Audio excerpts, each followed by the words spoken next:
Yabusaya! Good morning mga friendship! It's me again, Teach Abacial. Welcome back to my channel.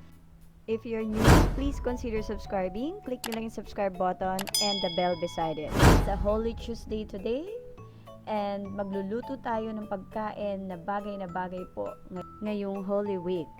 At yan po ang Okoy Kalabasa. Sobrang sarap, sobrang healthy pa. So please keep on watching!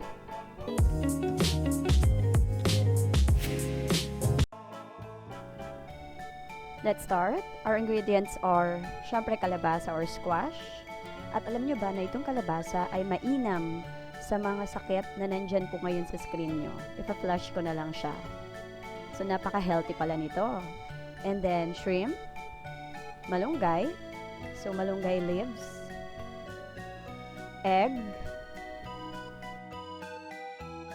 at syempre, kailangan natin ng cornstarch, garlic and onion, brown sugar, vinegar, salt, and pepper.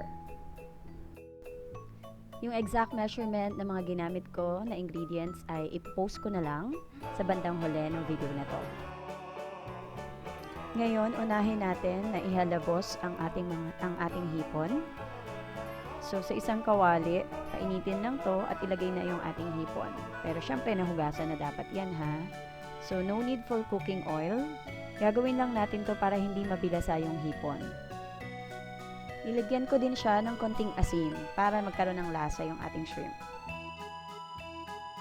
Hinalo ko lang ng hinalo and then hanggang sa mag-dry na siya, matuyo na yung parang liquid dun sa ating hipon and then okay na yan.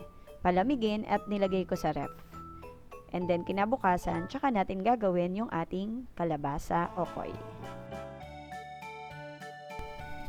Let's go! So, start na natin gayat-gayatin ng maliliit ang ating squash, kalabasa. Naku po, struggle is real. Ang tigas ng kalabasa. So, ayan, tuloy-tuloy lang natin gayatin hanggang sa maging ganito na po ang ating kalabasa. So, hindi na po namin binalatan. Isinama na namin yung balat. Lamang tiyan din yan, mga friendship. After ng kalabasa, pagdiskitahan na natin ang ating malunggay. Napaka-healthy malunggay na ito. So, gayat-gayatin natin siya. So, ganyan lang. And then, i-beat na rin natin yung ating egg. At kung napansin nyo, nilagyan ko siya ng yelo. Wala lang, nakita ko lang din kay Judy Ann at nakalimutan ko kung bakit nga ba ito nilagyan ng yelo. So, don't worry, isa-search ko po yan. At simulan na nating i-mix ang ating mga ingredients. So, ilagay ng ating garlic, onion, malunggay, cornstarch, shrimp, and ground pepper.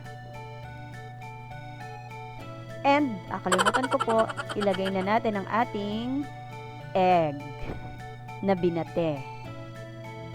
And then, i-mix lang po natin yan. Ihalo-halo lang natin yung mga ingredients na yan. At kapag nahalo na natin itong mabuti, ilalagay na po natin yung ating mga ginayat na squash or kalabasa.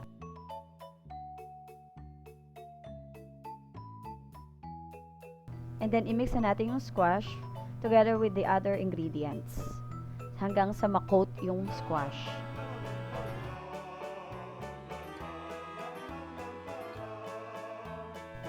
Now, it's time to fry.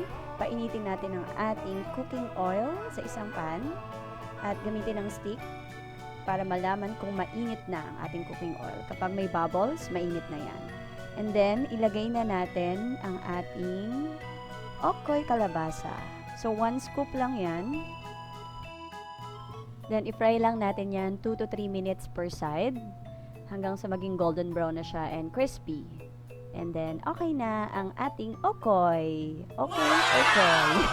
Okoy kalabasa. Now, it's time naman na gumawa na tayo ng napakasarap na sauce. So, ito po yung isa sa magbibigay buhay dito sa ating okoy kalabasa. itong ating vinegar sauce.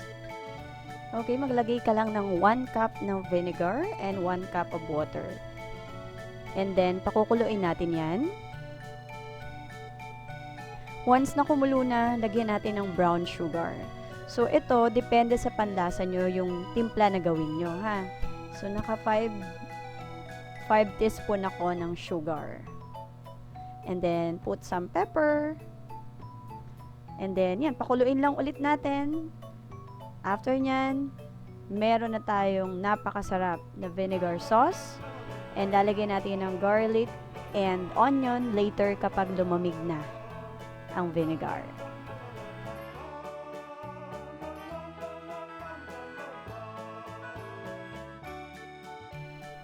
At ito na ang ating Okoy Kalabasa. Napakasarap. Madali lang lutuin, mura na, masustansya pa. Sure ako magugustuhin to ng inyong mga anakis.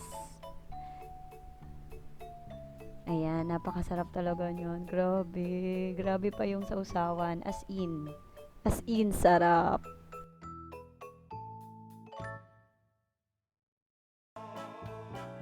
At dito na po nagtatapos ang aking video. Thank you so much for watching mga friendship. I hope nagustuhan nyo itong ating recipe for today. Please like, comment, and subscribe to my channel. Thank you so much and may God bless us all.